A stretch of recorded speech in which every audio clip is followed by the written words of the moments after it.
Good morning. My name is Scott Redler, Chief Strategic Officer at T3Live.com. And I'm Brittany Umar, and together we bring you Morning Call. We are seeing green arrows around the world this morning as the rally in the equities markets continue. Our futures are higher, continuing the Fed-inspired rally that started last Wednesday. Yes, I think most of the world markets continue just to get some follow-through. I think Europe's higher. You do have the Nikkei closed, and finally China, stabilized a little bit. The concerns out there over liquidity are so far contained within China. We'll see if that continues, but all in all, a lot to like on many different time frames, depending on what market you're involved in. Especially if you're involved in here, in the U.S. equity tape. Right. So if we take a look at the S&P, what are the levels that you're watching? Well, depending on what time frame you choose, you had a lot of decisions to make last week, and you actually had time for them. So if you go to the chart of the SPX, you will see, since we started the move in November, we've had a really nice trend, macro trend. A few different times we had some topping patterns. We had one right here, here, and here. They did not lead to a fall apart. They did not lead to a crash like many people wanted people to think. They led to nice 4 to 5% corrections that got contained. So when we came into Fed Day last Wednesday, we weren't exactly sure what would transpire. Will they taper? Would they put it off? Blah, blah, blah. So even if you came in pretty much flat, I know that I was basically flat going into the Fed, you had time to get back involved, because what happened? They pushed it lower, held the 50-day, reclaimed this lower area. So if you were looking for a red dog reversal, you could have bought 1772-ish with a stop 5 handles below. And if this was too fast for you, you could have waited for it to take out this resistance at 1792, okay, which was another spot. And then we closed right near the highs. And if you said, you know what, I want to wait one more day, here was your digestion day on Thursday, held the top 25% of the fib retracement. Then here's your follow through on Friday, and now we're up 7-8 handles. So with that being said, a little bit of a travel range from that Wednesday low. So I would maybe focus a bit more on stocks versus looking for more upside follow through in the indices. And I think, key support, not even really key support, but 1823, which was Friday's high. That's something that you could look at to see if we could hold above. Well, one of those groups to focus on could be the financials, because we're seeing participation from a lot of the banks, which is obviously a healthy sign for the market. How about Goldman Sachs at highs? Do you think it looks poised to make another move higher? Well, this led the way on Wednesday. That's when I went long it. I'm still long some. The question is, can you get another entry for a little add-on trade? And Goldman Sachs looks pretty good here. This is the size of the channel it's been in for almost 7-8 months. Broke out, held above it, flagging right now. So I would say if it gets above 175.80, why not through Christmas see 180?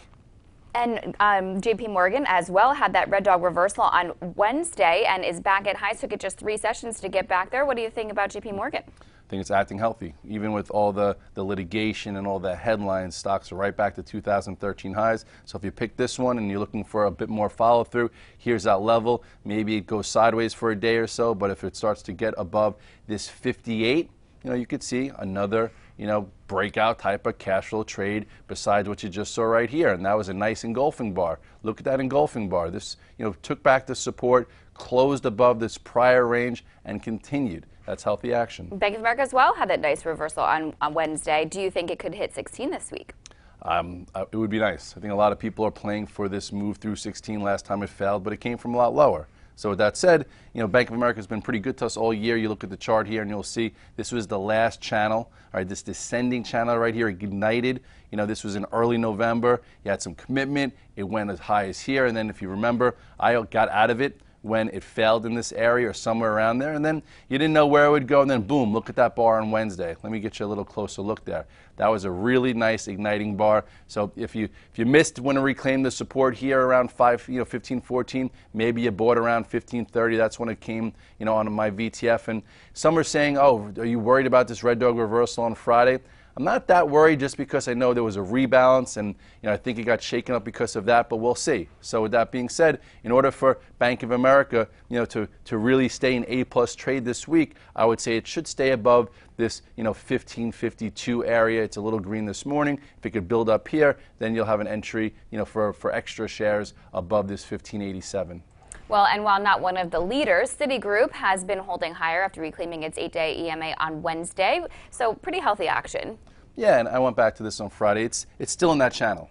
Goldman broke out of the channel. This one seems to be underappreciated, and maybe that'll change coming into the new year. And if you look here, the sideways action is good. Usually that shows you healthy consolidation.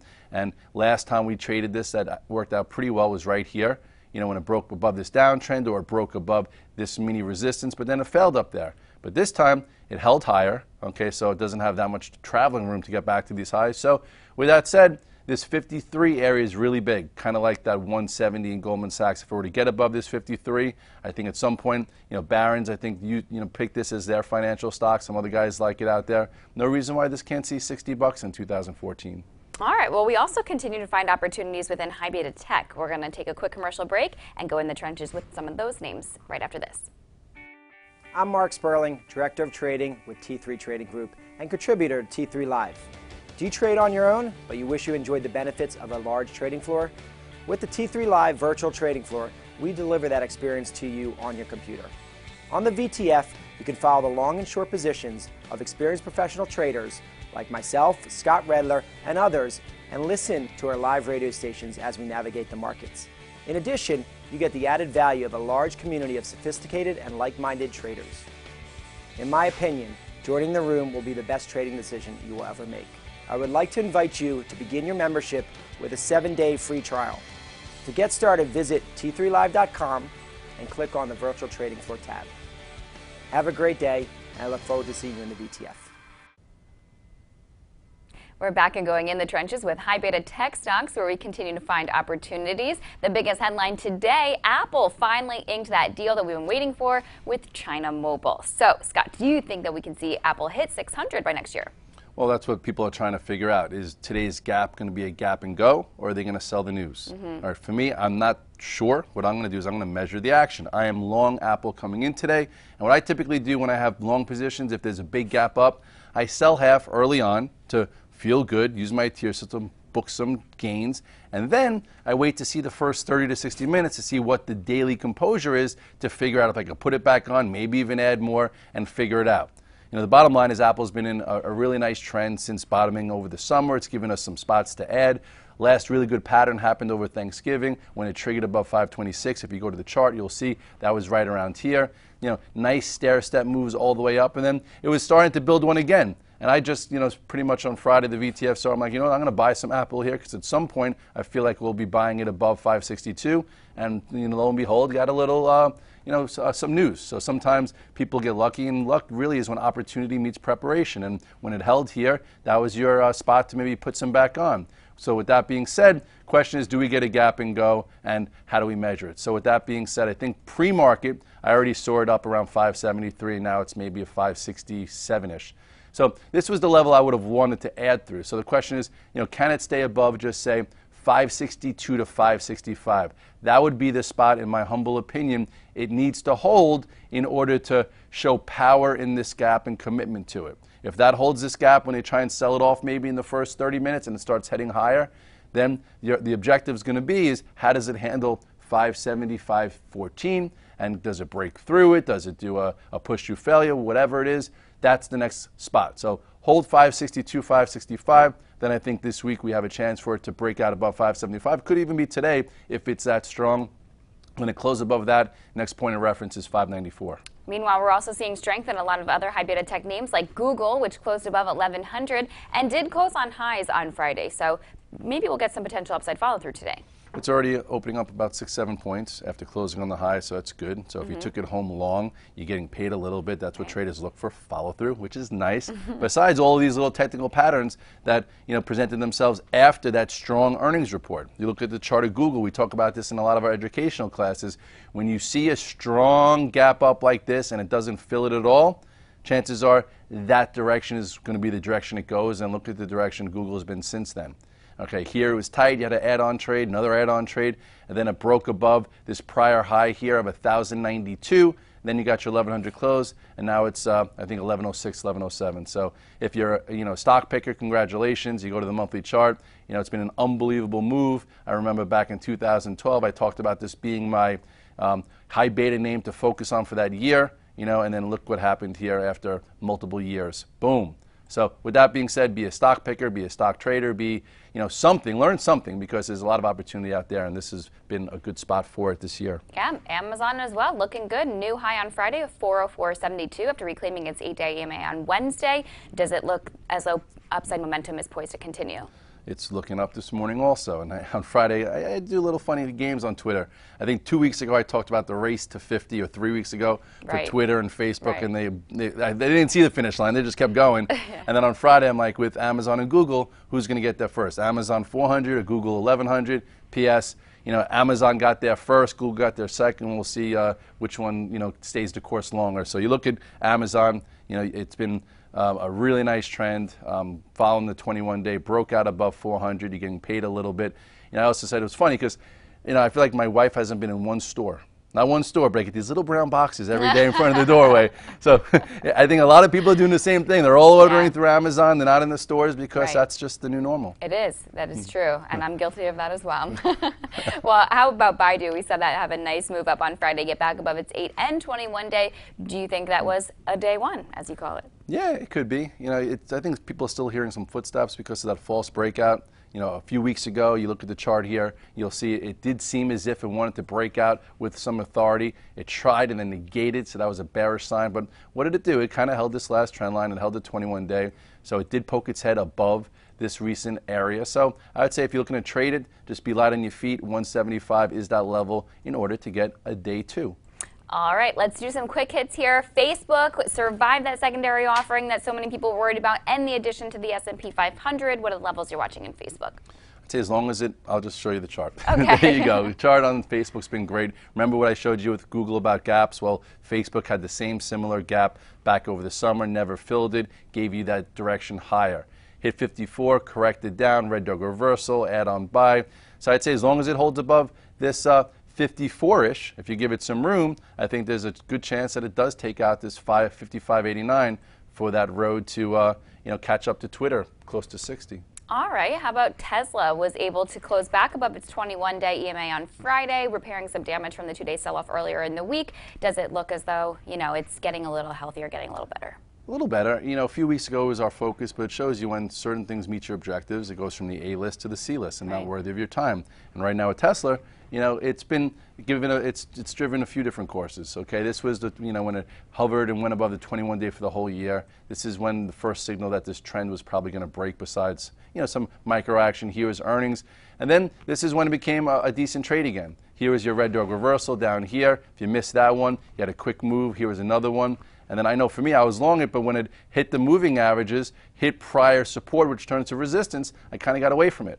So now the question is, can it hold this area? And at this point, it's really just like a B setup now.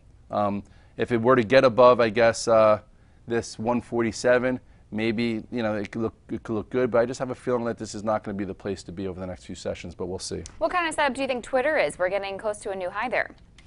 Twitter, I'll just say right now, if it holds above 59.5, okay, I think there's a good chance that it could break back above 60.30. Nice bull flag. I'll take it to the chart because that's what I do. Here is when we spoke about it at 42. Here was a pivot to buy. There was another one. This is once you got the IPO high. That was your red dog reversal. Then the 8-day caught up, and now look at it. So here's your next pivot. I don't think you go all in, with a buy above it. But I'd say if it holds above this area and goes sideways again, you'll get a better trade through this 60.30. If it tries to get through there today, we'll see what happens. But that's your pivot there for action. And VJet had a nice bounce on Friday. What are you expecting there today? This has been a broken stock.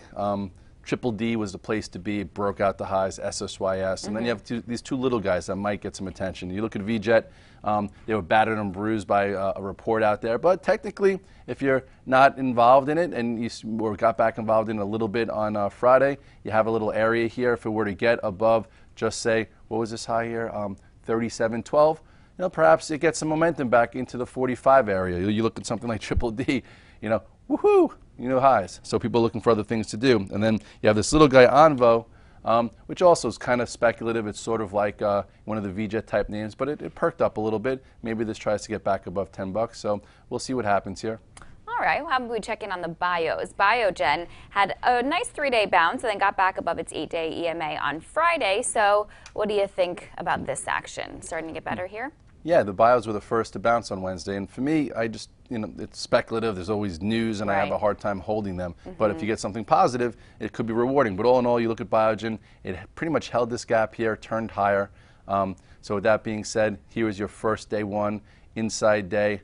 Woke up a little bit again on Friday. So it's working its way back up. If you want to be a little less, I guess, risky, and you don't want to have individual name I guess, what's it called, exposure, but you want to be involved in the bios. Look at this. This bounced just if not better, and it's actually back at the highs. So, if the IBBs were to get above 225, you could see further upside for some of the bios. All right, and lastly, Sandisk has been building a descending channel. Do you expect it to resolve to the upside? This pattern looks good. It's come a long way from the lower end of this pattern, but I think with some rest up here, it could break out. You look at Sandisk, it's a nice little flag type pattern. Okay, it's been descending, going downward. Here was your reversal, and now it's trying to poke its head up. So you can put, you go sideways like this. Yeah, in my opinion, I think this can go. I don't know if it's going to be this week, but at some point, it could take out this 70 and get some momentum. All right. Well, of course, it is a holiday week. We should expect volume to be relatively light. What's your advice heading into the trading session today? I think just continue to do what you're doing and your time frame. I think today I come in with 7 longs and a spider short. I probably will leave with a little less long exposure, and I might, add to some of my spider short if we look like we're going to pull in a little bit. I think that if you're in the market as a macro investor, stay the course. If you're looking to get into the market for 2014, don't just jump in without a plan. Look towards our plan. We're going to be coming out with the 2014 thesis relatively soon. So if you want, go to the front of our page or the website. You'll see there's a way to get the information or our thesis looking back to then look forward so you can educate yourself. But all in all, it's a holiday week. It's been a long year. If you didn't do well this year, don't try and play catch up today or this week. Don't put yourself in a frustrating situation where you mess up your Christmas, your New Year's. Just do a little bit, add some cash flow, and try and keep it simple. Because the last thing you want to do is get frustrated over the holidays.